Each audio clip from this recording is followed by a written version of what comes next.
Hello guys, मैं विकास कुमार एक बार फिर से principle of inheritance and variation का फोर्थ लेक्चर लेकर आया हूँ।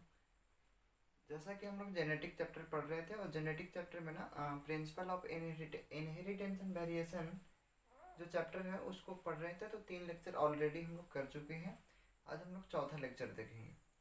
3 लेक्चर में हम लोग पहला लेक्चर में ये देखे थे प्री मेंडलीव कंसेप्ट को, कि मेंडल से पहले जो भी वैज्ञानिक थे उन्होंने अपना थ्योरी क्या दिए हेरिडिटी और इनहेरिटेंस के पीछे।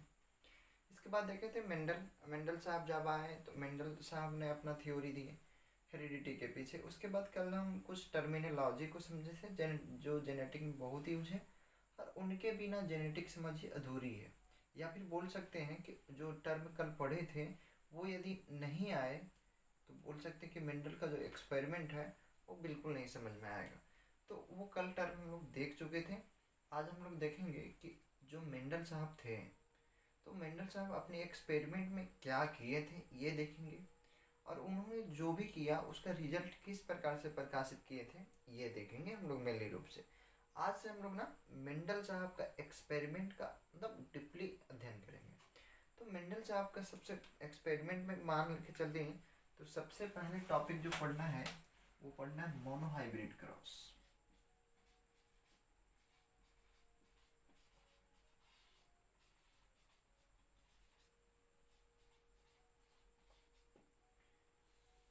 मोनोहाइब्रिड क्रॉस ये टॉपिक जो है ना बोर्ड एग्जाम के लिए बहुत वीवीआई है, बहुत इम्पोर्टेंट है। और ऐसे सारे टॉपिक तो इम्पोर्टेंट ही होते हैं, क्योंकि बोर्ड एग्जाम में ना पूछेगा तो किसी ना किसी कम्पिटिटिव एग्जाम में पूछ देगा। तो वो सारे टॉपिक इम्पोर्टेंट होते हैं। ऐसे मोनोहाइब्रिड क्रॉस बोर्ड एग्जाम के लिए वीवीआई है, समझिएगा। सबसे पहले देखते हैं मोनोहाइब्रिड क्रॉस मतलब एक नाम दिए थे, एक नाम है, एक क्रॉस का नाम है। मेंडल साहब नाम दिए थे तो ये मोनोहाइब्रिड क्रॉस में क्या किए थे देखिए। मोनो के मतलब होता है एक, यानी कि क्या है कि इनके इस क्रॉस के तहत एक ही कैरेक्टर को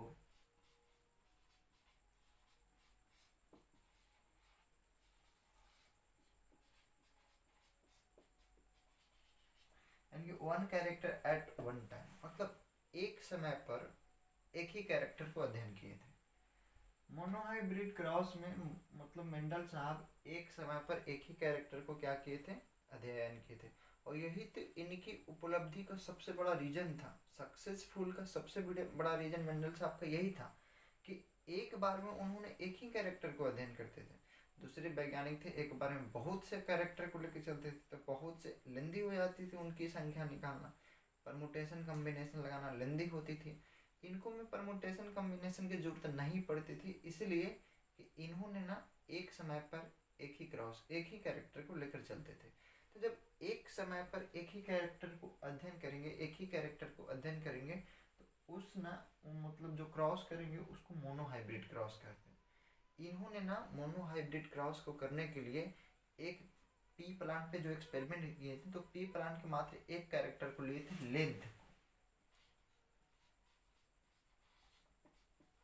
लेंथ को लेके एक्सपेरिमेंट किए।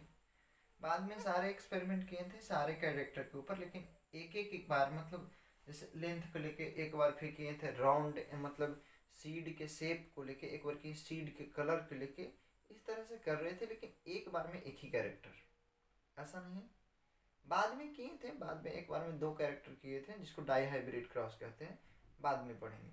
लेकिन इनका सक्सेसफुल का सबसे मेन रीजन यही था कि ये मोनो हाइब्रिड क्रॉस करवाए थे। तो लेंथ के लेके किए उन्होंने ना, देखिए समझिएगा, उन्होंने ना प्योर एक टॉल प्लांट लिए और एक प्योर ड्वार्फ प्लांट लिए। इनकी यदि ना बात करते हैं जीन का, देखिए मेंडल के समय में कल ही बताया था कि मेंडल के समय जीन नहीं बोला गया था, मेंडल के समय फैक्टर बोला गया था। रीजन जो हेरिडिटी के पीछे रीजन था उसको फैक्टर बोला गया था, जीन नहीं। जीन तो बाद में बोला गया 1909 ईस्वी में, जब वो जोहानसन आए जीन का खोज किए तो फिर उसको फैक्टर को फिर नाम चेंज करके जीन कर दिया गया था। उससे पहले कार्ल गॉर्लिन्स के बारे में बताएं कि उन्होंने एलिमेंट्री कहा था, कल ये सब बातें चली थी। देखेंगे प्योर टॉल प्लांट के लिए एक प्योर ड्वार्फ प्लांट लिए, एक देखिए ये दोनों मैं बताया था, जो भी जोड़ियां लिए थे ना, ये एक दूसरे को कंस्ट्रक्टिव नेचर के लिए थे, मतलब एक दूसरे के विकल्पी नेचर, उल्टा गुण वाला। देखिए एक टॉल लिए तो क्या है, ड्वार्फ है। मान लीजिए प्योर टॉल प्लांट में ना कैपिटल टी जीन पाए जाते हैं, और प्योर ड्वार्फ पॉइंट में स्मॉल टी जीन पाए जाते हैं। जीन देखिए हमेशा जोड़ा में होता है, ये सब छोटी छोटी बात है जो पहले पढ़ना था, ऐसा नहीं कि दो क्यों लिखे, जोड़ा में होता है इसलिए जोड़े लिखे, ठीक है। अब ये प्योर, चूंकि प्योर टॉल प्लांट है इसलिए होमोजाइगस के रूप में, होमोजाइगस क्या है, हेट्रोजाइगस क्या है, कल बता चुके थे। दोनों सेम जीन आइडेंटिकल होमोजाइगस, दोनों आइडेंटिकल होमोजाइगस, जब टी और टी अलग अलग हो जाए तो हेटेरोजाइगस, सिर्फ कल की मैटर है। तो ये प्योर टॉल प्लांट है तो ये homozygous gene, pure dwarf plant है तो होमोजाइगस जीन। अच्छा ये तो जीन हो गया। अब इसको आपस में क्या करवाएं, क्रॉस करवाएं। तो क्रॉस करवाएं तो क्रॉस तो ये जीन नहीं करेगा, क्रॉस तो गैमेट करता है। तो सबसे पहले गैमेट का निर्माण होगा। जब गैमेट का निर्माण होगा तो गैमेट का निर्माण किस प्रोसेस के तहत, मियोसिस, मियोसिस के तहत होता है। इसमें भी गैमेट का निर्माण किसके तहत होगा, तो मियोसिस के तहत होगा। जब मियोसिस के तहत गैमेट का निर्माण होगा तो गैमेट में अब जीन आधा हो जाती है, मियोसिस में जीन आधा हो जाती है, इसमें भी जीन क्या हो जाएगा, आधा हो जाएगा। टी जीन था तो इसमें टी जीन आ जाएगा, टी जीन था टी जीन आया। अब ये गैमेट ना आपस में क्या करेंगे, क्रॉस, और क्रॉस करेंगे तो क्या बन जाएगा, इधर से कैपिटल टी इधर से स्मॉल टी, ये जीन बनेगी, ये जाइगोट बनेगा, समझिए, यानी ये प्लांट बनेगा, जाइगोट ही आगे बढ़ के प्लांट बनेगा।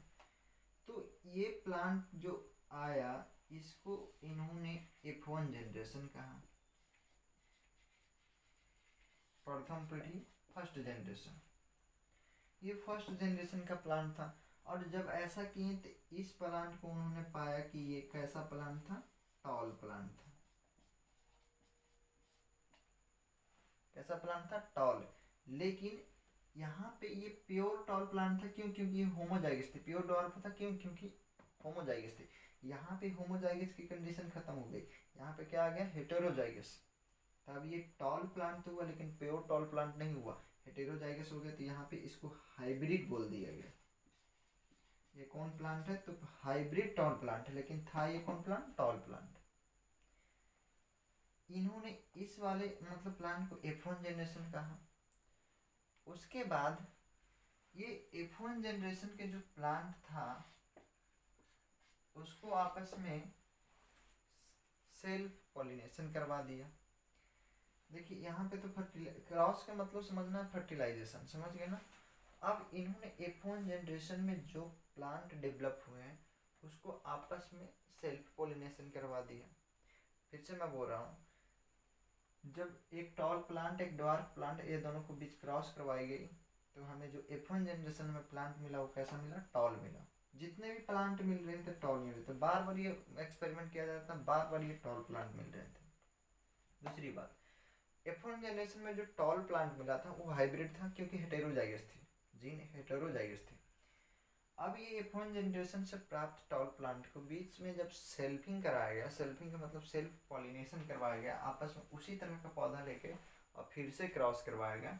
तो देखिए ये पौधा है तो ये तो क्रॉस करेगा नहीं, जीन क्रॉस करेगा, तो मतलब गैमेट क्रॉस करेगा। तो गैमेट क्रॉस करेगा तो पहले तो गैमेट निकालना होगा। तो गैमेट निकालने के लिए कल ही हम फार्मूला बताया था 2 के पावर n, जहाँ n क्या है, तो number of heterozygous, number of heterozygous पहला और दूसरा दो गो है, तो 2 के पावर n करेंगे तो दो दूनी कितना हो जाएगा, 4।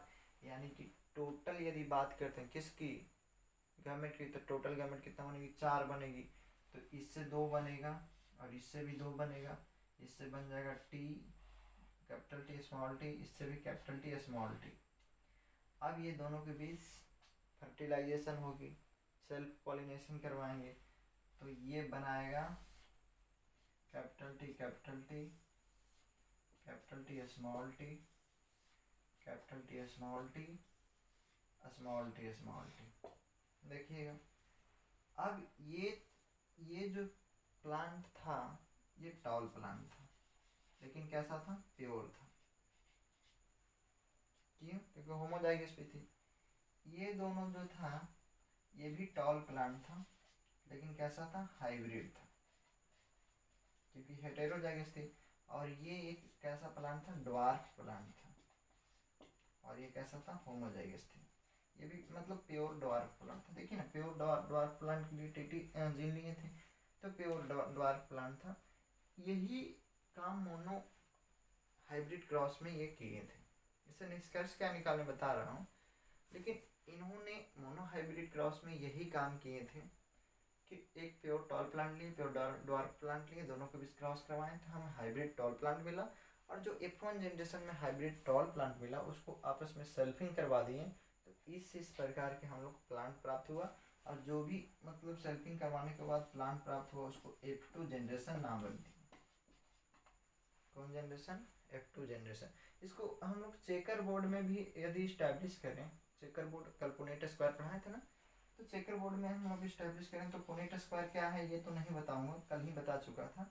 एक तरफ यदि मान लीजिए कि हम दर्शा देते हैं फीमेल को, एक तरफ मान लीजिए कि मेल को दर्शा देते हैं, मेल है, मान लीजिए फीमेल है, तो इसकी गैमेट था टी और टी, देखिए इसकी गैमेट भी T T, plant wise T T बनेगा, यहाँ से टी टी, ये भी टी टी और टी टी। अरे यही वाला बात है, पुनेट स्क्वायर में खाली स्क्वायर के रूप में सजा दी है। तो ये तो हो गया मोनो हाइब्रिड क्रॉस। अब इन्होंने ना इस मोनो हाइब्रिड क्रॉस को करने के बाद क्या क्या निष्कर्ष निकाले, ये हम लोग को देखना जरूरी है। देखिए सबसे पहला निष्कर्ष गौर से सुनिएगा कि मोनो हाइब्रिड क्रॉस में क्या क्या निष्कर्ष आया।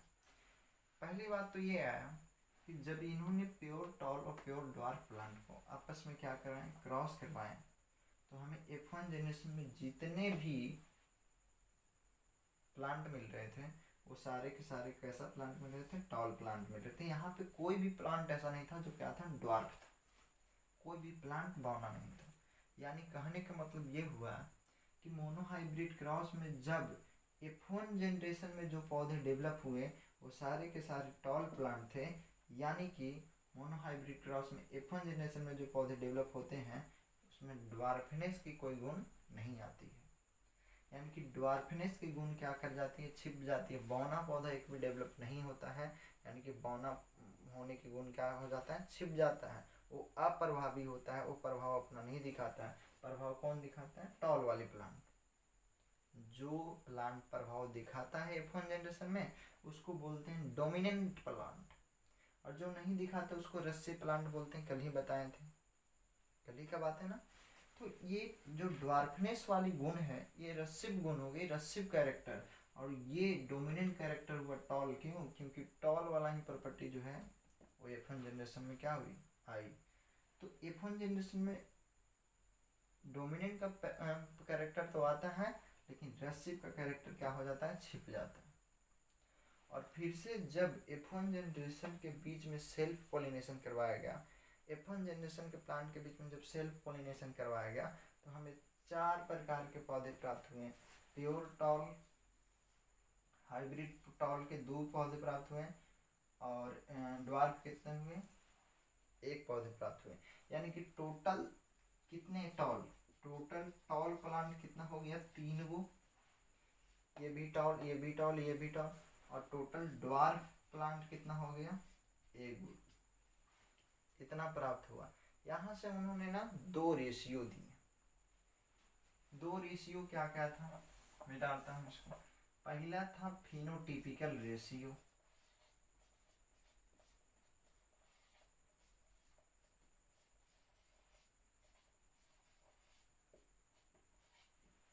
और दूसरा था जीनोटिपिकल रेशियो।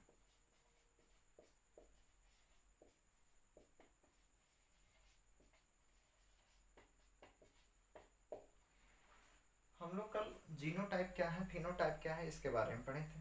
फिनोटाइप की मतलब बताया था कि बाहर से जो अपीयरेंस होती है, एक्सटर्नल अपीयरेंस, बाहर से देखने के बाद जो दिखता है उसको फिनोटिपिकल रेशियो कहते हैं। और जीन की जो बनावट होती है, कंस्टिट्यूशन होती है, उसको जीनोटिपिकल रेशियो कहते हैं। तो फिनोटिपिकल रेशियो मतलब बाहर से क्या दिख रहा है, लंबा दिख रहा है कि बौना दिख रहा है, यही फिनोटाइप है। तो उसकी रेशियो क्या थी, तो उसकी रेशियो जो F2 जनरेशन में थी, देखिएगा उसकी रेशियो जो F2 जनरेशन में थी वो देख रहे थे कि 3 प्लांट लंबे थे और 1 प्लांट क्या थे, बौने थे। यानी कि ना फिनोटिपिकल रेशियो जो था वो 3 रेशियो क्या था, 1 था। जो 3 क्या शो करता है कि 3 प्लांट लंबे थे और 1 प्लांट क्या थे, बौने थे। जीनोटिपिकल रेशियो की बात करते हैं, जीन की मतलब संरचना की बात करते हैं। देखिए जीन की संरचना में ये दोनों होमोजाइगस, कैपिटल टी होमोजाइगस, ये दोनों आपस में समान है, ये अलग है। तो देखिए एक इस प्रकार की जीन प्राप्त हुआ, एक इस प्रकार के जीन प्राप्त हुआ, और एक इस प्रकार के जीन का पेयर प्राप्त हुआ। देखिए फिर से मैं बोल रहा हूँ, एक इस प्रकार के जीन की पेयर प्राप्त हुआ, एक इस प्रकार के जीन की पेयर प्राप्त हुआ, एक इस प्रकार के जीन के पेयर प्राप्त हुआ। ये दोनों सेम है ना, तो बोल सकते हैं कि टी टी एक, देखिए कैपिटल टी एक pair gene, capital T small T दो पेयर जीन, ये भी वही है, स्मॉल टी तीन पेयर जीन। इसकी रेशियो क्या है, तो ए को कैपिटल टी वाला आया है रेशियो, दो को कैपिटल टी स्मॉल टी वाला आया है दो, रेशियो ए को स्मॉल टी वाला है। तो मोनोहाइब्रिड क्रॉस में जो फिनोटिपिकल रेशियो थे वो 3:1 था, और जीनोटिपिकल रेशियो थे 1:2:1 था। ये 3 क्या थी, टॉल प्लांट थी, 1 क्या था, ड्वार्फ प्लांट। 1 क्या था, तो कैपिटल टी, 2 क्या था, तो कैपिटल टी स्मॉल टी, 1 क्या था, स्मॉल टी। तो ये था ना फिनोटिपिकल रेशियो, ये था जीनोटिपिकल रेशियो मोनोहाइब्रिड क्रॉस के। सब बहुत इंपॉर्टेंट है, इसको समझिए तभी आगे समझ में आएगा। ये सब बहुत इंपॉर्टेंट, ये सब पूछता है क्वेश्चन। चलिए इतनी बात तो हम लोग समझे मोनोहाइब्रिड क्रॉस में, इसके अलावा भी देखते हैं। पहली बात तो ये देखें कि F1 जनरेशन में जो प्लांट डेवलप होता है, वो प्लांट ना एक ही मतलब गुण को, जो डोमिनेंस गुण है उसी को एक्सप्रेस करता है। रेसिव गुण को क्या कर देता है, वो तो एक्सप्रेस नहीं करता है, उसको मास्क कर देता है। मास्क मतलब उसको छिपा देता है, समझ गए। अब क्या है कि जब F1 जनरेशन के पौधे के बीच जब सेल्फिंग कराया गया, तो फिर से जो गुण F1 जनरेशन में छिप गया था, वो गुण F2 जनरेशन में फिर से प्रकट होता है। फिर से देखिएगा, ये स्टेटमेंट फिर से समझना है। जो गुण F1 जनरेशन में छिप गया था, ड्वार्फनेस के गुण F1 जनरेशन में छिप गया था, तो ये ड्वार्फनेस वाले गुण, जो गुण F1 जनरेशन में छिप गया था, वही गुण F2 जनरेशन में क्या करता है, प्रकट होता है। देखिए F2 जनरेशन में ड्वार्फनेस की गुण आ गई। तो यहाँ पे ना मोनोहाइब्रिड क्रॉस में दो बात याद रखना है कि पहला तो ये कि जब प्योर टॉल और प्योर ड्वार्फ प्लांट को आपस में क्रॉस करवाया गया, तो एक ही गुण प्रकट हुआ जिसको डोमिनेंस कैरेक्टर कहते हैं, और एक गुण छिप गया जिसको रिसीव कहते हैं। और F2 जनरेशन में क्या होता है कि जो गुण F1 जनरेशन में छिप गया था, वो F2 जनरेशन में फिर से प्रकट लेता है, फिर से यानी कि सेग्रीगेट हो जाता है। सेग्रीगेट का मतलब कह सकते हैं प्रकट लेना, तो फिर से वो सेग्रीगेट हो जाता है। इसीलिए मोनोहाइब्रिड क्रॉस से दो नियम दिए मेंडल ने। कितने नियम दिए, दो नियम। पहला नियम जो था वो लॉ ऑफ डोमिनेंस,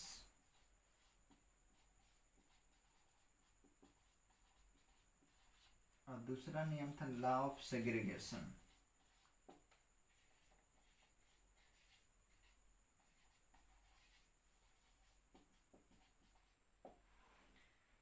अब पहली बात तो ये कि ये दोनों को बहुत हम लोग डिटेल्स में पढ़ने वाले हैं, ये दोनों को हम लोग बहुत डिटेल्स में पढ़ने वाले हैं।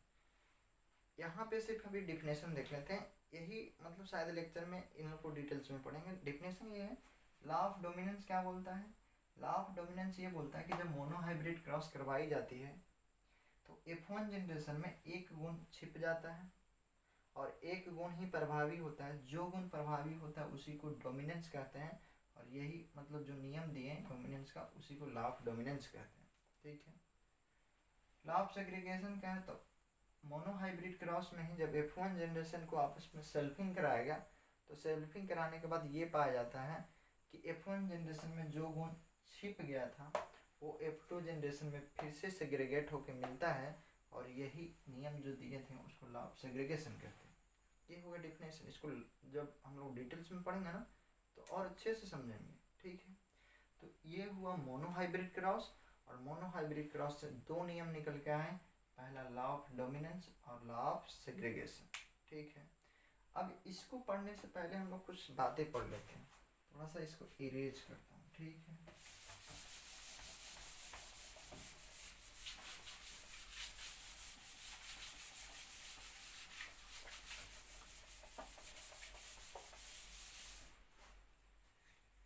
अब हम लोग ना एक छोटा सा टॉपिक पढ़ते हैं, मोनोहाइब्रिड क्रॉस को हम लोग बैक क्रॉस करवाएंगे।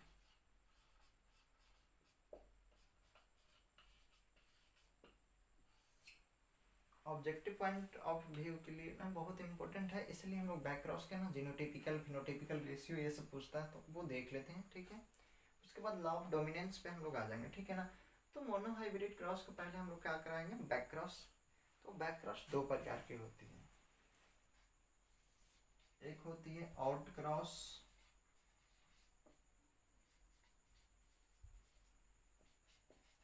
और एक होती है टेस्ट क्रॉस। कल हम लोग देखे थे बैक क्रॉस क्या है, टेस्ट क्रॉस क्या है, कल ही बताए थे। देख लेते हैं मोनोहाइब्रिड क्रॉस को बैक क्रॉस करवा के। बैक क्रॉस में एक आउट क्रॉस होता है, टेस्ट क्रॉस होता है, उसको करवा के देख लेते हैं, ठीक है।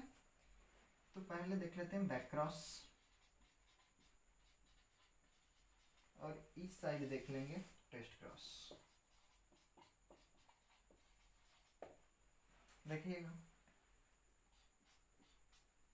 Pure long plant, pure dwarf plant, इसकी गैमेट बना, इसकी गैमेट बना, ये दोनों को क्या करवाएं, क्रॉस करवाएं, ये हाइब्रिड लॉन्ग प्लांट मिला, ठीक है। ये तो अभी देखें हम लोग मोनो हाइब्रिड क्रॉस में।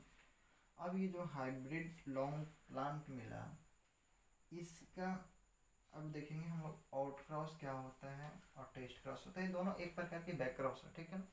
पहले आउट क्रॉस देखेंगे, ठीक है। आउट क्रॉस और टेस्ट क्रॉस, ये दोनों एक प्रकार की बैक क्रॉस था। आउट क्रॉस देख लेंगे, फिर टेस्ट क्रॉस देखेंगे। देखिएगा यहाँ पे ना, ये तो हमको F1 जनरेशन प्राप्त हुआ। अब समझिएगा, मैं बताया आउट क्रॉस किसको कहते हैं। कल बैक क्रॉस में ये बता रहा था कि जो F1 जनरेशन में जो प्लांट होते हैं, उसकी यदि क्रॉस करवा दी जाए पेरेंटल जनरेशन के, ये पेरेंटल जनरेशन होता है ना, कल ही बताया था ये सब। तो F1 जनरेशन में प्राप्त होता है जो प्लांट, उसको यदि क्रॉस करवा जाए पेरेंटल जनरेशन के किसी भी प्लांट से, चाहे इससे करवा दी जाए इससे करवा दी जाए, उसको बैक क्रॉस कहते हैं। तो जब F1 जनरेशन के प्लांट को पेरेंटल जनरेशन के डोमिनेंस प्लांट के साथ में क्या की जाती है, क्रॉस की जाती है, तो उसको बोलते हैं आउट क्रॉस। और यदि F1 जनरेशन के प्लांट को रसिव प्लांट के साथ क्रॉस करवाई जाती है, इसको बोलते हैं टेस्ट क्रॉस। तो पहले हम लोग आउट क्रॉस कर लेते हैं, उसके बाद टेस्ट क्रॉस करेंगे। तो आउट क्रॉस कर लेते हैं पहले।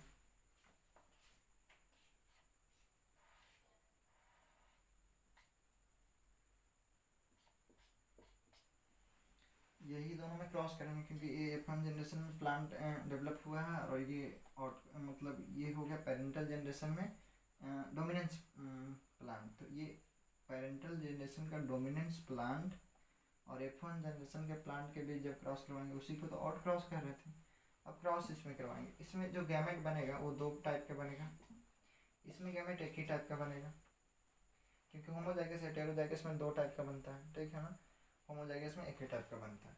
अब इसको क्या करेंगे, क्रॉस करवाएंगे, तो एक तो प्राप्त होगा TT और एक होगा ये, यही दोनों प्राप्त होगा। ये प्लांट जो होता है, ये कौन प्लांट होगा, तो ये होगा TT है ना, तो ये हो जाएगा टॉल प्लांट, लेकिन प्योर टॉल होगा। और ये इसकी बात करते हैं तो ये भी टॉल प्लांट होगा, लेकिन ये हाइब्रिड टॉल होगा। हाइब्रिड का पहचान है हेटेरोजाइगस, प्योर का पहचान है होमोजाइगस। तो ये टॉल, दोनों के दोनों टॉल प्लांट, यानी कि कह सकते हैं कि जब मोनोहाइब्रिड क्रॉस में हम लोग आउट क्रॉस करते हैं, तो 100 के 100% हमको कौन प्लांट डेवलप होता है, टॉल प्लांट ही मिलता है। ये भी टॉल है, ये भी टॉल है, हम बिल्कुल अलग अलग टॉल है, लेकिन टॉल है। तो 100% हम लोग कौन प्लांट मिलता है, टॉल प्लांट मिलता है। यानी कि फिनोटिपिकल रेशियो इसकी नहीं होगी। फिनोटिपिकल रेशियो कब होती, जब टॉल के साथ साथ ड्वार्फ मिलती कोई, तब ना फिनोटिपिकल रेशियो होती है। यानी कि इसकी फिनोटिपिकल रेशियो नहीं होगी। 100 के 100% हम लोग को कौन प्लांट हुआ, टॉल प्लांट पैदा ले लिया, तो इसीलिए मतलब इसकी फिनोटिपिकल रेशियो नहीं। जीनोटिपिकल रेशियो की बात करते हैं।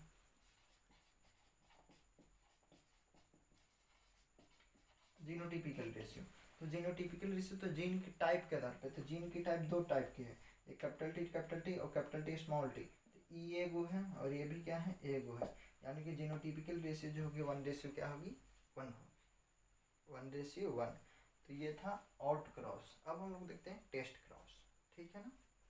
टेस्ट क्रॉस में क्या करना है, तो जो F1 जनरेशन में जो प्लांट डेवलप हुआ है उसको क्रॉस करवाना है पेरेंटल जनरेशन के रस्सी प्लांट से ना। तो रस्सी प्लांट से क्रॉस करवाएंगे तो इसको हम पहले गैमेट बनाएंगे, गैमेट ये बनेगा, इसके गैमेट टी बनेगा, इसको क्रॉस करवाएंगे तो टी और टी, और इसको क्रॉस करवाएंगे तो टी टी, ठीक है। ये जो प्लांट होगी ये तो टॉल होगी, और ये प्लांट होगी इससे क्या होगी, ड्वार्फ होगी। ये प्योर ड्वार्फ होगा, ये हाइब्रिड टॉल होगी। हाइब्रिड प्योर पहचान मैं बताया हूँ, प्योर की पहचान है होमोजाइगस, हाइब्रिड की पहचान है हेटेरोजाइगस, ठीक है। तो ये टॉल होगी, ये डॉर्फ है। अब यहाँ पे फिनोटिपिकल रेशियो होगी, क्यों, क्योंकि देख रहे हैं टेस्ट क्रॉस में कि 50%, मतलब देखिए दूगो में एगो मतलब 50% टॉल प्लांट डेवलप हो रहा है, 50% कैसा, 50% टॉल प्लांट और 50% कैसा ड्वार्फ प्लांट डेवलप हो रहा है, समझ रहे हैं ना। तो इसकी ना फिनोटिपिकल रेशियो होगी, और फिनोटिपिकल रेशियो जो होगी वो कितना होगा, टॉल इज टू ड्वार्फ 1:1, दोनों बराबर बराबर है तो 1:1। इसको जीनोटिपिकल रेशियो की बात करते हैं, तो जीनोटिपिकल रेशियो कितना होगी, तो एक इस प्रकार की जीनोटाइप, इस प्रकार की जीनोटाइप, वो भी 1:1 हो जाती है, ठीक है। तो ये हम लोग देखें मोनो हाइब्रिड क्रॉस के बैक क्रॉस में आउट क्रॉस क्या है, टेस्ट क्रॉस क्या है वो देखें, उसके जीनोटिपिकल रेशियो, फिनोटिपिकल रेशियो, ठीक है। बात ये है कि ये सब किया क्यों जाता है, ये भी क्वेश्चन देख लेते ना, जरूरी पड़ जाता ना। देखिए अब बायो के ऐसा चीज़ है ना कि उसको कंसेप्चुअल पढ़ा जाए। अगर मान लीजिए ना रट्टा फट्टा के साथ पढ़ेंगे तो वो तो याद होगा ना, कि कुछ दिन बाद भूल जाएंगे। कंसेप्चुअल पढ़ने से ये होता ना, माइंड में देखो ये चीज़ दौड़ते हैं कि क्यों किया गया, ये आखिर वैज्ञानिक कोई भी चीज़ को लिख रहा है, बुकों में छापी है, तो उस चीज़ को क्यों ऐसा छापा गया, ठीक है ना। तो वो चीज़ पढ़ना ज़रूरी होता है। हम देखते हैं ना, ये जो बैक क्रॉस कर रहा था, बैक क्रॉस करने की क्या ज़रूरत पड़ी थी, क्या ज़रूरी था, इसको बहुत अच्छा एग्जाम्पल से समझते हैं, बहुत अच्छे एग्जाम्पल से।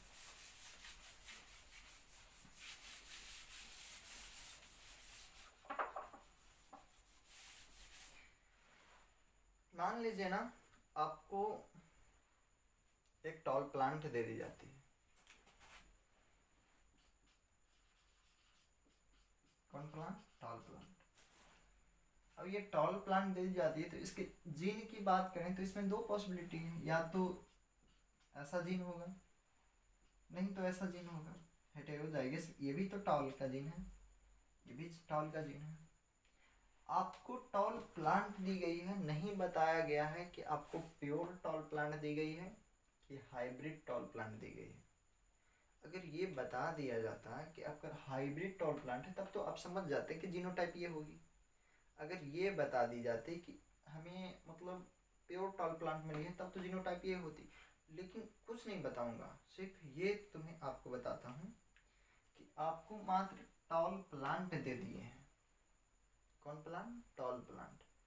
और मैं आपसे यदि क्वेश्चन ये पूछ दूं कि बताइए इस टॉल प्लांट में किस प्रकार के जीनोटाइप है, इस प्रकार के जीनोटाइप है कि इस प्रकार के जीनोटाइप है, समझ गया ना। फिर से मैं आपको टॉल प्लांट दे दूं और मैं बोलूं कि बताइए इस टॉल प्लांट में ये प्योर टाइप टॉल प्लांट है कि हाइब्रिड टॉल प्लांट है, नहीं तो फिर दूसरे शब्दों में इसी क्वेश्चन को ऐसे पूछ सकते हैं कि ये टॉल प्लांट में ना इस प्रकार की जीनोटाइप है कि इस प्रकार की जीनोटाइप है। तो यहाँ पे ना इस क्वेश्चन को आंसर देने के लिए यहाँ पे टेस्ट क्रॉस की बहुत बड़ी भूमिका होती है। कैसे, बहुत आसानी से आंसर देंगे। ये मान लीजिए कि टॉल प्लांट तो था, अब ये टॉल प्लांट था, इसको हम लोग टेस्ट क्रॉस करवा देंगे। टेस्ट क्रॉस में इसी टॉल प्लांट को क्या करेंगे कि हम लोग रस्सी प्लांट जो बौना पौधा होता है, प्योर बौना पौधा, उससे हम लोग क्रॉस करवा देंगे। क्रॉस करवाने के बाद केस 1 में चले, पहली बात कि यदि ये टॉल प्लांट में प्योर होता, यदि ये टॉल प्लांट प्योर होता, यानी कि यदि ये टॉल प्लांट में ये जीनोटाइप पाई जाती, तो इसकी क्रॉस इस प्रकार से करवाने से हमको क्या मिला था, इससे बनेगा टी गैमेट, इससे बनेगा टी, इसी पर ऑप्शन क्रॉस होगा और ये कैसा प्लांट मिलेगा, टॉल प्लांट मिलेगा। ठीक है, केस नंबर 2 की बात करते हैं। अगर ये टॉल प्लांट ना प्योर ना होके हाइब्रिड होती तो इस प्रकार की जीनोटाइप होता। अब इसकी क्रॉस अगर करवाएंगे रसिव से तो यहाँ से 2 गो मिलेगा गैमेट, यहाँ से 1 गैमेट मिलेगा, यहाँ से बन जाएगा ये और यहाँ से बन जाएगा ये हो गया टॉल और ये हो गया ड्वार्फ। देख रहे हैं, दोनों सिचुएशन को गौर से देखिएगा। इस सिचुएशन में जो हम लोग को प्लांट मिला वो सिर्फ और सिर्फ टॉल प्लांट मिला, लेकिन इस सिचुएशन में जो प्लांट मिला वो टॉल भी मिला और ड्वार्फ मिला। मतलब इसमें 100% क्या मिला, टॉल प्लांट मिल गया, लेकिन इसमें 50% टॉल प्लांट मिला और 50% ही कौन प्लांट मिला, ड्वार्फ प्लांट मिला। अब क्या है ना, हम लोग डिसीजन ले सकते हैं कि यदि हम इस टॉल प्लांट को दे दिए और देने के बाद मैं ये पूछा कि ये प्योर है कि हाइब्रिड है, तो आप कुछ न कीजिए, इसको टेस्ट क्रॉस करवा दीजिए, किससे, बौना पौधा से, और बौना पौधा से टेस्ट क्रॉस करवाइए और यदि आपको सिर्फ और सिर्फ टॉल प्लांट मिले तो समझ जाइए कि ये जो टॉल प्लांट था कैसा था, प्योर था। और यदि टॉल के साथ साथ ड्वार्फ प्लांट भी मिले तो समझ जाइए कि ये जो टॉल प्लांट था कैसा था, हाइब्रिड था। समझ गया ना। तो यही सब क्वेश्चन को आंसर देने के लिए ना हम लोग टेस्ट क्रॉस करते हैं, जो बहुत बड़ी भूमिका होती है मोनो हाइब्रिड क्रॉस में। तो इतनी तो हम लोग देख लिए, ये सब स्क्रीनशॉट लेने काम देगा, लेकिन बात अब करेंगे ना, इसको हट जाते हैं थोड़ी देर के लिए, लेकिन अब इसके बाद ना हम लोग बात करेंगे कि मोनो हाइब्रिड क्रॉस में 2 नियम निकल के आए थे ना, एक पहला लॉ ऑफ डोमिनेंस और लॉ ऑफ सेग्रीगेशन। तो हम लोग लॉ ऑफ डोमिनेंस का ही इसके बारे में देखेंगे। इससे पहले हम साइड होते हैं, स्क्रीनशॉट ले लें।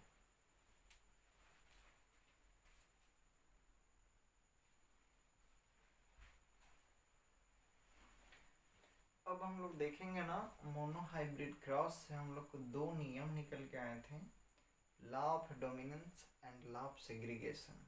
डिफिनेशन तो उसी समय मैं बताया था।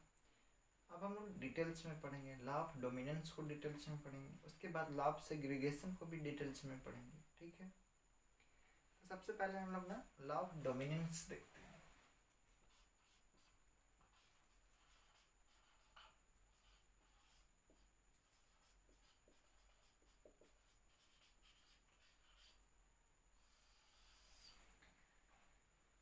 ये लॉ ऑफ डोमिनेंस क्या है, ठीक है ना। तो लॉ ऑफ डोमिनेंस कहते हैं कि ये मोनो हाइब्रिड क्रॉस में आने वाली वैसा नियम है जिसमें, पहले फिगर बना देता हूँ उसके बाद समझाने में ठीक रहता है। ठीक है ना, ये प्योर टॉल, प्योर ड्वार्फ, ठीक है, गैमेट बना टी, गैमेट बना टी, इसको क्या किए, क्रॉस करवाएं, ये बन गया हेटेरोजाइगस। ठीक है, ये हो गया F1 जनरेशन।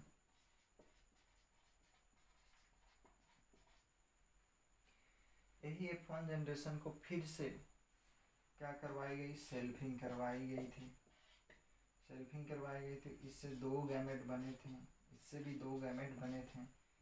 ये बना था टी, ये बना था टी टी, ये भी बना था, हाँ टी टी, और ये बना था टी टी। ये तीनों के तीनों क्या थे, टॉल थे, और एक प्लांट था जो क्या था, ड्वार्फ था। यही तो मोनो हाइब्रिड क्रॉस थी। और हम लोग लॉ ऑफ डोमिनेंस को देखते हैं। लॉ ऑफ डोमिनेंस क्या होता है, तो लॉ ऑफ डोमिनेंस जो होता है वो मोनो हाइब्रिड क्रॉस में आने वाली एक नियम है जो मेंडल साहब के द्वारा बताई गई।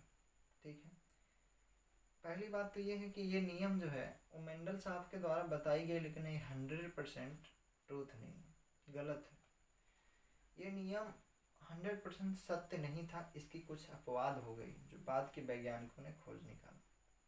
इसकी अपवाद हो गई, जैसे अपवाद भी पढ़ाएंगे, इनकम्प्लीट डोमिनेंस, को डोमिनेंस, ये सब अपवाद है, अभी समझ में आ जाएगा। सब नाम मैं ले रहा हूँ, समझ में सारा आएगा, ठीक है ना। लॉ ऑफ डोमिनेंस क्या होता है? लॉ ऑफ डोमिनेंस ये बोलता है, ये हो गया कौन जनरेशन, ये F2 जनरेशन, ये हो गया पेरेंटल जनरेशन, ठीक है।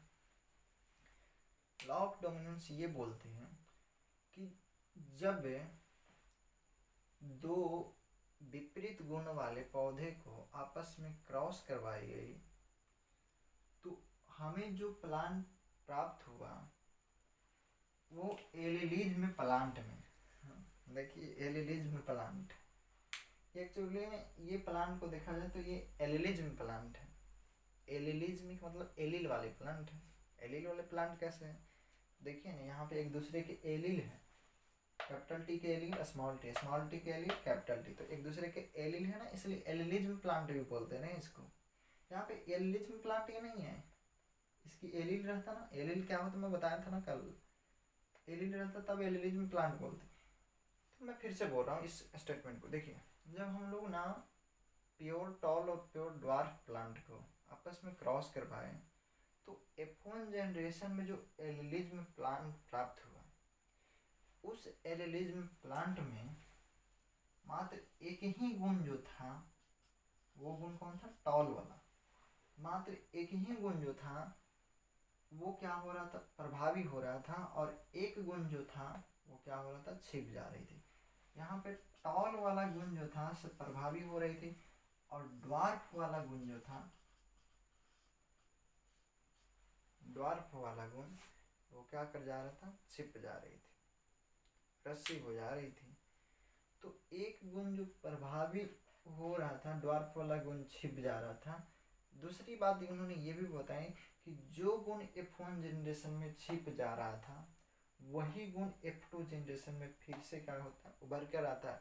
ये नहीं कि F1 जनरेशन में जो गुण छिप गया उसकी कहानी खत्म हो गया, वो उभरेगा नहीं, समझ रहे ना, ऐसा नहीं सोचना है। एग्जाम्पल दे देता हूँ ना दूसरे टाइप से, समझिए। एक मान लीजिए कि गोरा व्यक्ति है,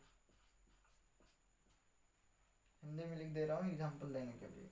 एक मान लीजिए उसकी वाइफ है ना काली मिल गई, गोरा व्यक्ति काली वाइफ, ये दोनों के बीच में जब फर्टिलाइजेशन वगैरह हुआ, इसकी जो बच्चा पैदा ले लिया, मान लीजिए गोरा पैदा ले लिया, तो यहाँ पे देखेंगे ये हो गया पेरेंटल जनरेशन, हो गया F1 जनरेशन। यहाँ पे ये देखेंगे F1 जनरेशन के जो बच्चे हैं वो पेरेंटल जनरेशन के मात्र एक ही गुण आया है, गोरा वाला गुण आया है, यानी कि गोरा वाला गुण बच्चे के पास प्रभावी है, और ये जो काला वाला गुण है बच्चे के पास अप्रभावी है, मतलब छिप गया है। तो इसका मतलब ये नहीं हुआ कि अब ये जो गोरा बच्चा हो गया, ये गोरा बच्चा हो गया, इसको यदि सेल्फिंग करवा दी जाए गोरा बच्चा से, यानी कि इसी ढंग का एक और से सेल्फिंग करवा दी जाए, तो इसका मतलब ये नहीं कि इसके जो बच्चे होंगे कि सारे के सारे गोर होंगे। इसको में ना ब्लैक बच्चे भी हो सकते हैं, काले बच्चे भी हो सकते हैं। क्यों? क्योंकि इस गोरा वाला जो बच्चा था, इस गोरा वाला बच्चा में ये गुण तो दिख रहा था गोरा वाला, लेकिन काला वाला गुण इसमें क्या कर गया था, छिप गया था, और यही काला वाला गुण F2 जनरेशन में क्या करेगा, उभर के आएगा। इसके 3 बच्चे गोरे होंगे, लेकिन एक बच्चे क्या हो जाएंगे, काले हो जाएंगे। समझ रहे हैं ना बात। यहाँ पे भी वही बात है कि जब पेरेंटल जनरेशन के बीच में क्रॉस करवाई जाती है तो F1 जनरेशन में जो पौधे एलिलिज में डेवलप होते हैं वो ना पेरेंटल जनरेशन के मात्र एक गुण को रखते हैं, जिसको डोमिनेंस गुण कहते हैं, और यही नियम लॉ ऑफ डोमिनेंस कहलाता है। एक गुण छिप जाता है, जिसको रेसिव कैरेक्टर बोलते हैं, और वो रेसिव कैरेक्टर F2 जनरेशन में फिर से क्या होता है, उभर कर आता है। समझ गए, ये कहलाता है लॉ ऑफ डोमिनेंस। अब बात करते हैं ना, लॉ ऑफ डोमिनेंस के हमारे जीवन में बहुत बड़ी भूमिका है, बहुत बड़ी भूमिका कह सकते हैं। लॉ ऑफ डोमिनेंस का हमारे जीवन में बहुत बड़ी भूमिका कैसे है भाई, देखिएगा। लॉ ऑफ डोमिनेंस का हमारे जीवन में बहुत बड़ी भूमिका इस प्रकार से है कि इसके कारण, लॉ ऑफ डोमिनेंस के कारण ही मनुष्यों में कलर ब्लाइंडनेस नामक रोग नहीं होती है। जिसको में लॉ ऑफ डोमिनेंस की प्रॉब्लम हो जाती है उसको में कलर ब्लाइंडनेस हो जाती है, समझ रहे ना। लॉ ऑफ डोमिनेंस होना बहुत ज़रूरी है, लॉ ऑफ डोमिनेंस नहीं होगी तो कलर ब्लाइंडनेस प्रॉब्लम हो जाएगी। ये कलर ब्लाइंडनेस की प्रॉब्लम मतलब हो जाएगी क्यों होगी, कैसे होगी, कलर ब्लाइंडनेस है क्या, इसकी लक्षण क्या है, कैसे इसकी ट्रीटमेंट किया जाएगा, ये सारी बातों को इसी चैप्टर में बताई जाएगी जब जेनेटिक डिसऑर्डर पढ़ाई जाएगी। आप लोग को जेनेटिक डिसऑर्डर पढ़ना है, उसमें ना कलर ब्लाइंडनेस बहुत डिटेल्स में पढ़ना है। यहाँ पे सिर्फ ये देखिए कि लॉ ऑफ डोमिनेंस का हमारे जीवन में बहुत बड़ा महत्व है कि मनुष्य को कलर ब्लाइंडनेस, हिंदी में वर्णांधता नामक रोग नहीं होती है। क्यों? क्योंकि एक ही गुण क्या होता है, प्रभावी होता है, और दूसरा गुण क्या होता है, छिप जाता है। इसके कारण कलर ब्लाइंडनेस की प्रॉब्लम नहीं होती। बाकी कलर ब्लाइंडनेस के बारे में डिटेल्स में उस समय पढ़ेंगे जब वो टॉपिक आएगा, ठीक है ना। ये तो था लॉ ऑफ डोमिनेंस। अच्छा, लॉ ऑफ डोमिनेंस में हम लोग यदि बात करते हैं जीनोटिपिकल और फिनोटिपिकल रेशियो की, तो यहाँ पे ना जीनोटिपिकल रेशियो की बात करते हैं पहले।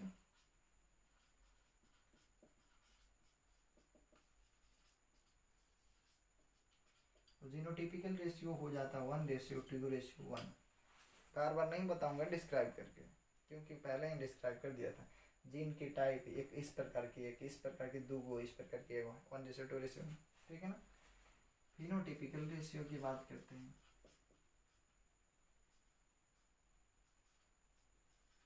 तो फिनोटिपिकल रेशियो कितना होगी, फिनोटाइप का मतलब टॉल और ड्वार्फ की रेशियो, टॉल 3 गो, ड्वार्फ 1 गो, 3:1। यानी कि लॉ ऑफ डोमिनेंस का ना जीनोटिपिकल और फिनोटिपिकल रेशियो होती है। जीनोटिपिकल का 1:2:1 और फिनोटिपिकल रेशियो 3:1 होता है, ठीक है। इसके बाद देखते हैं, ये तो लॉ ऑफ डोमिनेंस हो गया। लॉ ऑफ डोमिनेंस का स्टेटमेंट क्या है, तो जब ना पेरेंटल जनरेशन के बीच में क्रॉस करवाई जाती है तो एफएन जनरेशन में जो भी एलिलिज्म प्लांट डेवलप होते हैं, उस एलिलिज्म प्लांट में पेरेंटल जनरेशन के मात्र एक ही गुण प्रभावी होता है, वो टॉल वाला गुण प्रभावी होता है जिसको डोमिनेंट गुण कहते हैं, और एक गुण छिप जाता है जिसको रेसिव कैरेक्टर कहते हैं, और वो रेसिव कैरेक्टर एफ्रुक्टिव जनरेशन में फिर से डेवलप होता है, फिर से प्रकट लेता है, और यही नियम जो होता है वो लॉ ऑफ डोमिनेंस कहलाता है, ठीक है। इसको इरेज करता हूँ। अब ये लॉ ऑफ डोमिनेंस तो दे दिए कौन, मेंडल साहब। अब मेंडल साहब लॉ ऑफ डोमिनेंस जब दे दिए तो ये लॉ ऑफ डोमिनेंस ना 100% ट्रूथ नहीं निकली, ये 100% सही नहीं था, इसकी कुछ अपवाद आ गई, एक्सेप्शन आ गया। तो वो एक्सेप्शन क्या क्या आया ये बताता हूँ, इससे पहले इसे नोट्स कर ले।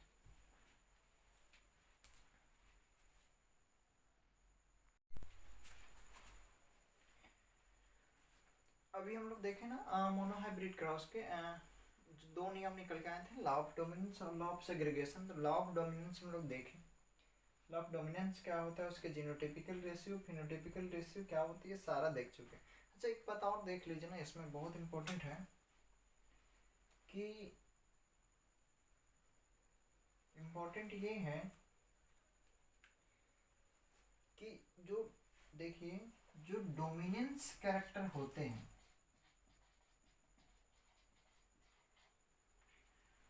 वो ना, डोमिनेंट कैरेक्टर जो होते हैं, ये डोमिनेंट कैरेक्टर था, ये भी डोमिनेंट कैरेक्टर था, टॉल वाली ही में डोमिनेंट कैरेक्टर है, ये सब डोमिनेंट कैरेक्टर है। तो डोमिनेंट कैरेक्टर जो होती है वो होमोजाइगस और हेटेरोजाइगस, ये दोनों में एक्सप्रेस करती है, अपने दोनों में प्रकट होती है, होमोजाइगस में भी, हेटेरोजाइगस में। इसमें डोमिनेंट कैरेक्टर कौन है, टॉल है, रेसिव कैरेक्टर कौन है, ड्वार्फ है ना।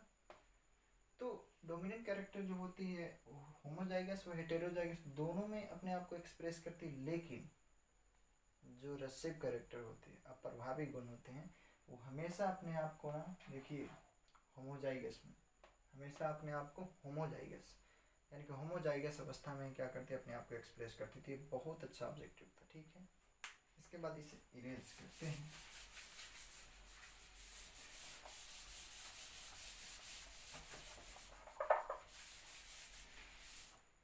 चलिए, अभी तो हम लोग देख लिए लॉ ऑफ डोमिनेंस क्या है, अब हम लोग देखेंगे लॉ ऑफ डोमिनेंस के एक्सेप्शन। क्या देखेंगे, एक्सेप्शन।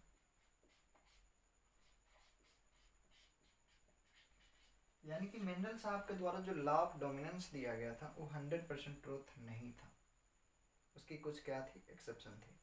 तो एक्सेप्शन 2 उभर के आया। पहला, इनकम्प्लीट डोमिनेंस,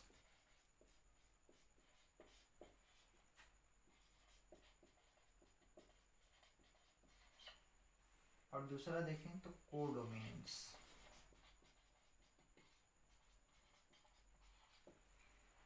इनकम्प्लीट डोमिनेंस को अपूर्ण प्रभाविता बोलते हैं और कोडोमिनेंस को हिंदी में सह प्रभाविता बोलते हैं। हिंदी से कोई तो मतलब नहीं है, ठीक है।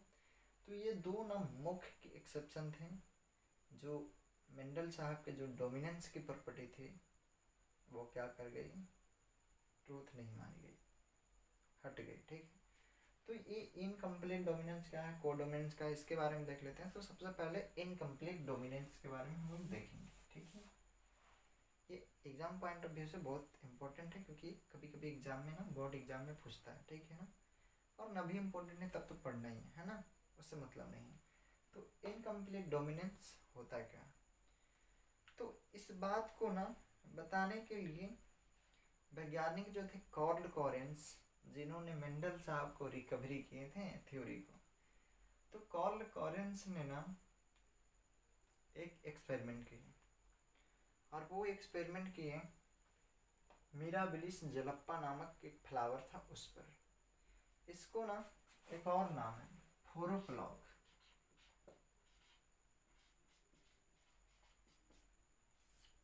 फोरोक्लॉक फ्लावर, सर्वजीवा फूल होता ना, सब लोग बोलता है, बताना क्या है। तो 4 o'clock फ्लावर पे इन्होंने ना कार्ल कॉरेंस जो थे वो एक्सपेरिमेंट किए। 4 o'clock फ्लावर ना उसके जब लिए तो हमेशा तो वैकल्पिक गुण वाला लेना है, तो लिए इन्होंने। और 4 o'clock फ्लावर जो लिए तो उसमें से एक फ्लावर था रेड और एक लिए वाइट।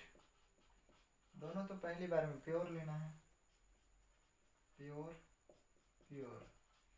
इसको बड़ा आर से सूचित किए और इसको छोटा आर से। इसकी गैमेट बनी आर, इसकी गैमेट बनी छोटी आर। ये दोनों के बीच जब क्रॉस करवाई गई तो ये पौधा F1 जनरेशन हुआ।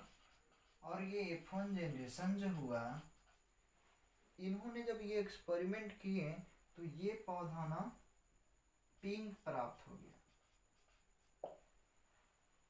कैसा प्राप्त हो गया, पिंक। अब यहाँ पे देख रहे हैं कि मेंडल साहब के द्वारा डोमिनेंस वाले नियम में क्या कहा गया था कि F1 जनरेशन में जो प्लांट होगा उसकी जो प्रॉपर्टी होगी, उसको में जो गुण आएगा वो पेरेंटल जनरेशन के कोई ना कोई एक गुण आएगा, एक गुण क्या कर जाएगा, छिप जाएगा।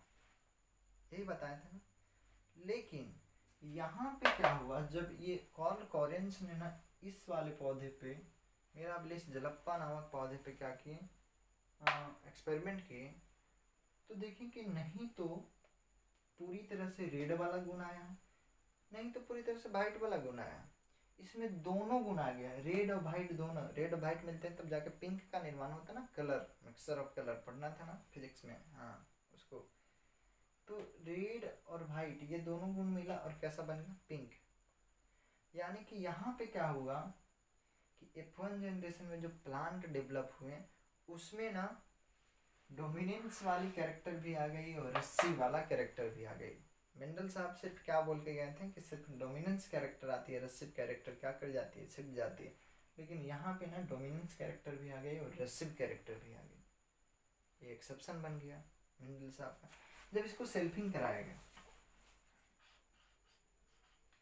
जब इसको सेल्फिंग कराएंगे, यहाँ से 2 गैमेट, यहाँ से 2 गैमेट सेल्फिंग कराएंगे, R R R R R R R. देखिए ये क्या है, रेड, ये दोनों क्या है, पिंक, और ये क्या है, वाइट, ठीक है। अब इन्होंने सेल्फिंग कराए तो इस प्रकार से प्राप्त हुआ, एक पौधा रेड हुआ, एक पौधा वाइट हुआ, 2 ऐसे पौधे प्राप्त हुए जो पिंक प्राप्त हुए। यानी कि 25% पौधा रेड प्राप्त हुआ, 25% वाइट और 50% कैसा हो गया, पिंक प्राप्त हो गया प्लांट। वहां पे क्या हो रहा था, 75% पौधे टॉल प्लांट हो रहे थे डोमिनेंस वाले करेक्टर में, एक और 25% क्या होते हैं ड्वार्फ। 3:1 के रूप में आ रहा था। यहाँ पे रेशियो देख लेते हैं। यहाँ पे अगर जीनोटिपिकल रेशियो की बात करें और फिनोटिपिकल रेशियो की, देखिए लॉ ऑफ डोमिनेंस में मेंडल साहब के अनुसार जीनोटिपिकल रेशियो क्या थी, 1:2:1 और फिनोटिपिकल रेशियो क्या थी, 3:1। लॉ ऑफ डोमिनेंस में मेंडल साहब के अनुसार। यहाँ पे देखते हैं जीनोटिपिकल और फिनोटिपिकल रेशियो। देखिएगा यहाँ पे जीनोटिपिकल रेशियो देखें, जीनोटिपिकल रेशियो तो एक तो इस प्रकार के, दो इस प्रकार के, एक इस प्रकार के। मतलब जीनोटिपिकल रेशियो की बात करें तो 1:2:1 इस प्रकार के, दो ऐसा जीन एक ऐसा जीन। फिनोटिपिकल रेशियो की बात करें तो एक रेड, दो पिंक और एक क्या हो गया, वाइट। यानी कि फिनोटिपिकल रेशियो 1:2:1, जो कि मेंडल साहब के द्वारा फिनोटिपिकल रेशियो लॉ ऑफ डोमिनेंस में 3:1 बताया गया था। लेकिन जब कॉल कॉलिन्स ने यही प्रयोग किए तो इस प्रयोग में फिनोटिपिकल रेशियो उनको 1:2:1 मिला। यानी कि मेंडल साहब का वो जो एक्सपेरिमेंट था उस समय क्या था, गलत था, सभी पे लागू नहीं होता है। मिराबिलिस जलप्पा नामक प्लांट पे ये लागू नहीं हुआ और इसी को इनकम्प्लीट डोमिनेंस कहते हैं। इनकम्प्लीट डोमिनेंस इसलिए कहते हैं कि पूरी तरह से डोमिनेंस वाला प्रॉपर्टी नहीं आई, पूरी तरह से प्रभावी वाला गुण F1 जनरेशन में नहीं आया, बल्कि दोनों का प्रभाव आ गया। इसीलिए इसको कौन डोमिनेंस कहते हैं, इनकम्प्लीट डोमिनेंस कहते हैं। इनकम्प्लीट डोमिनेंस में जीनोटिपिकल रेशियो 1:2:1 होती है और फिनोटिपिकल रेशियो 1:2:1 होती है।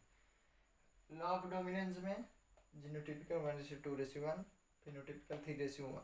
मोनोहाइब्रिड क्रॉस में जीनोटिपिकल 1:2:1, फिनोटिपिकल 3:1। सबका जीनोटिपिकल और फिनोटिपिकल रेशियो याद जरूर रखिएगा, ठीक है। तो ये था ना इनकम्प्लीट डोमिनेंस, जो ना लॉ ऑफ डोमिनेंस की क्या थी, एक्सेप्शन थी। इनकम्प्लीट डोमिनेंस कहते हैं किसको, तो लॉ ऑफ डोमिनेंस के अनुसार मेंडल साहब के अनुसार ये बताया गया था कि F1 जनरेशन में जो प्लांट डेवलप होंगे वो प्लांट में जो कैरेक्टर होगी वो पेरेंटल जनरेशन के किसी न किसी प्लांट से आएगा। जिस प्लांट से आएगा उसको बोल सकते हैं क्या, डोमिनेंट प्लांट। और ये गुण छिप जाती है, जो गुण छिप जाती है उसको कौन कैरेक्टर कहते हैं, रिसीव कैरेक्टर। लेकिन इनकम्प्लीट डोमिनेंस के मतलब जब कॉल कॉलिन्स ने बताया तो इनके अनुसार बताया गया कि इनकम्प्लीट डोमिनेंस में क्या होता है कि जब F1 जनरेशन में जो प्लांट डेवलप होते हैं उस प्लांट में पूरी तरह से नहीं तो मतलब डोमिनेंस वाला गुण आती है, नहीं तो रिसीव वाला गुण आती है। इसमें दोनों गुण मिक्सअप होके आती है और इसीलिए ना मतलब इसको इनकम्प्लीट डोमिनेंस कहते हैं। इनकम्प्लीट डोमिनेंस का और भी नाम है, बता दो ना, हाँ ठीक। इसका पहला नाम, ये तो पहला नाम हो ही गया ना, दूसरा नाम है इंटरमीडिएट इफेक्ट।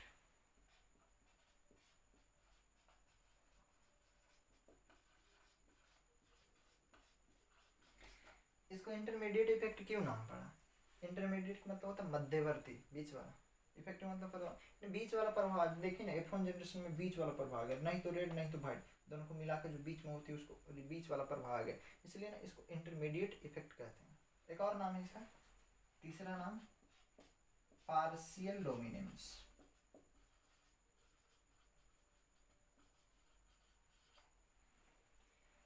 पार्शियल डोमिनेंस क्यों कहते हैं, पार्शियल का मतलब अंशतः, थोड़ा थोड़ा, है ना। पार्शियल डोमिनेंस क्यों कहते हैं, क्यों, क्योंकि ये जो F1 जनरेशन में प्लांट हुआ है उसमें पार्शियल गुण इसका है, पार्शियल गुण इसका है, मतलब दोनों का गुण है ना, इसलिए इसको पार्शियल डोमिनेंस कहते हैं। इसका एक और नाम है, चौथा नाम सेमी डोमिनेंस।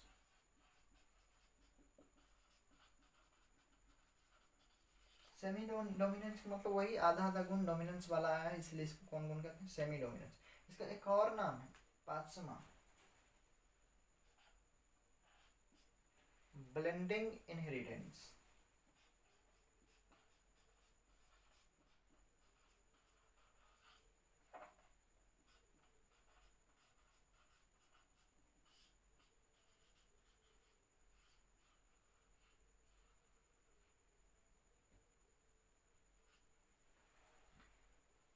इसका एक और नाम है ब्लेंडिंग इनहेरिटेंस। ब्लेंडिंग इनहेरिटेंस क्या क्यों कहते हैं? क्योंकि इसकी जो वंशागति है ना वो ब्लेंड कर जा रही। ब्लेंड का मतलब यह हुआ कि इसकी वंशागति नहीं तो इसके अनुसार है ना इसके अनुसार है, ब्लेंड कर जा रही है, समझिए, इसलिए इसको ब्लेंडिंग इनहेरिटेंस भी कहते हैं। ठीक है, तो ये ना था इनकम्प्लीट डोमिनेंस। ये चीज़ ना 4 o'clock में देखा गया। ये चीज़ ना 4 o'clock के साथ साथ ये एंडोलिशियन जो फॉल्स है, ये एक वर्ड है, बर्ड मतलब पक्षी है एक टाइप का, उसको पर भी ये प्रयोग किया गया, उसके जीन पर भी ये प्रयोग किया गया। तो ये इनकम्प्लीट डोमिनेंस को ही शो करता है, ये लॉ ऑफ डोमिनेंस को शो नहीं कर रहा। दिखा देता हूँ ना, इसको भी करके दिखा देता हूँ। मिटा दूँ मैं इसको? हाँ ठीक है।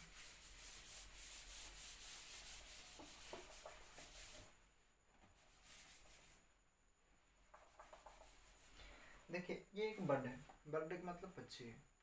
तो इसमें 2 विपरीत गुण वाले पक्षी को लिया गया, एक ब्लैक पक्षी को लिया गया और एक पक्षी था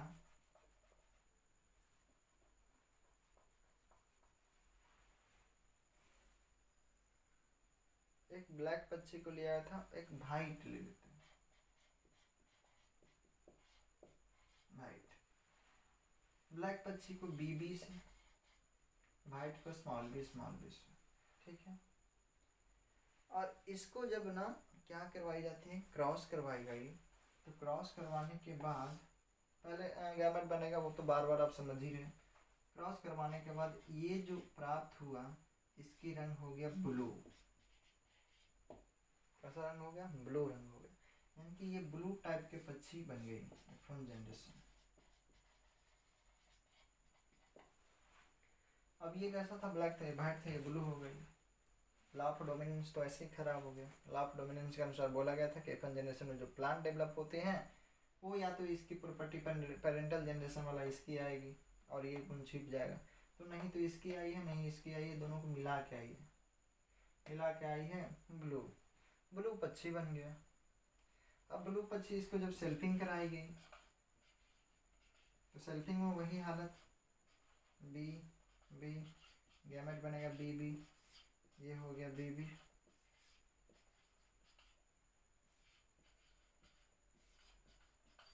ये ब्लैक को शो कर रहा है, ये दोनों ब्लू को शो कर रहा है और ये किसको? वाइट को शो कर रहा है। यही है ना, 25% ब्लैक, 50% ब्लू, 25% ब्लैक। तो इसकी भी देखें ना तो ये भी इनकम्प्लीट डोमिनेंस है। क्यों? इसको genotypical ratio 1:2:1, phenotypical ratio black ratio blue ratio white निकालेंगे तो 1:2:1, इनकम्प्लीट डोमिनेंस।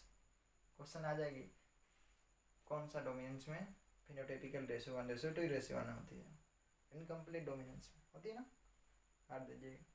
तो ये चीज़ है ना, इस पे लागू हुआ ऑस्ट्रेलियन फॉल्स पे भी। एक बर्ड है, हुआ क्या था ना कि देखिए ब्लैक वाइट ये दोनों बर्ड है, पोल्ट्री इसकी चलती थी, लोग इसको बहुत यूज करते थे बर्ड को खाने में। तो पोल्ट्री इसकी चलती थी, तो पोल्ट्री वाले क्या किए, ब्लैक वाइट वाले को जब क्रॉसिंग करवाएं तो पहली बार में तो ब्लू पैदा ले लिए ना, सारे के सारे पक्षी थे और ब्लू F1 जनरेशन में पैदा ले लिए। तो ब्लू F1 जनरेशन में पैदा ले लिए तो लोगों की डिमांड ब्लू वाली पक्षी पर महंगी हो गई, बढ़ गई। तो ब्लू वाली पक्षी लोग ज़्यादा पसंद करते थे, तो पोल्ट्री वाले सोचे ना ब्लू पक्षी की बिक्री बहुत ज़्यादा है, तो वाइट और ब्लैक की बिक्री एकदम नगण्य है, तो वाइट ब्लैक जितनी थी उस सबको मार दिया गया और ब्लू वाले को ब्लू वाले से क्रॉस करवाया गया। और पोल्ट्री वाले सोचते थे कि ब्लू वाले से ब्लू वाले को क्रॉस करवाएंगे तो कहाँ से वाइट और ब्लैक तो आएगा नहीं, हमेशा ब्लू ही आएगा। लेकिन ब्लू वाले को ब्लू वाले से जब क्रॉस करवाया तो फिर से क्या आ गया, ब्लैक और वाइट आ गया। क्यों? क्योंकि यहाँ पे इनकम्प्लीट डोमिनेंस आ रही है, समझ रहे हैं ना। वो पोल्ट्री वाले थे, बायोलॉजी वाले तो थे नहीं, उनको बुझाता होगा, समझ रहे हैं ना। तो वो इनकम्प्लीट डोमिनेंस वाली प्रॉब्लम आ गई थी। ठीक है, उसके बाद एक और है डॉग फ्लावर, इसका एक और नाम है स्नैपड्रैगन फ्लावर है।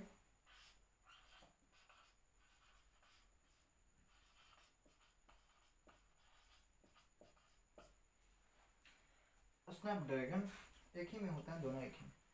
एक फ्लावर है, इसमें भी इनकम्प्लीट डोमिनेंस होती है, ये भी इनकम्प्लीट डोमिनेंस को शो करता है। इसकी भी कहानी देख लेते हैं ना 1 मिनट में। इसकी कहानी यही है कि ये जो फ्लावर था तो एक लिया गया ब्रॉड लिप वाली फ्लावर और एक ली गई शॉर्ट लिप वाली फ्लावर। ब्रॉड लिप और कौन लिप, शॉर्ट लिप, जिसकी एक ऐसा फ्लावर लिया गया डॉग फ्लावर का जिसकी पत्ती क्या थी, ब्रॉड था, चौड़ा था, और एक का पत्ती क्या था, मतलब चौड़ा नहीं था, कम चौड़ा था, बहुत कम, शॉर्ट था। अब ये दोनों को जब क्रॉस करवाया गया तो यहाँ पे जो मतलब जो ये स्नैपड्रैगन प्राप्त हुआ वो स्नैपड्रैगन की जो पत्ती थी इंटरमीडिएट था, इंटरमीडिएट का मतलब ये हुआ कि नहीं तो वो ब्रॉड था नहीं तो शॉर्ट था, दोनों के बीच में था। फिर से इसको सेल्फिंग कराई गई तो यही सर ये प्राप्त हुआ था ब्रॉड लिप, ये इंटरमीडिएट, और ये प्राप्त हुआ था शॉर्ट लिप। फिर इसकी रेशियो देखें फिनोटिपिकल तो 1:2:1 हो जाती है, यानी कि ये तीनों ऐसे हैं जो ना क्या किए, इनकम्प्लीट डोमिनेंस को शो किया। और इनकम्प्लीट डोमिनेंस क्या है, तो लॉ ऑफ डोमिनेंस के क्या है, अपवाद है, एक्सेप्शन है। एक और लॉ ऑफ डोमिनेंस के एक्सेप्शन है को डोमिनेंस, लेकिन ये वीडियो बहुत लंबा जा रही है इसलिए को डोमिनेंस अगले लेक्चर में पढ़ाएंगे। और मोनोहाइब्रिड क्रॉस हम लोग पढ़ रहे थे ना, उसमें law of dominance, law of segregation भी पढ़ना है और पहले लॉ ऑफ डोमिनेंस के एक्सेप्शन पढ़ना है, तो ये सब अगले वीडियो में चलेगी। उसके बाद डाई हाइब्रिड क्रॉस पढ़ाएंगे, तब तक ये सब स्क्रीन शॉट ले लें, मन लगा के पढ़ते रहें। थैंक्स।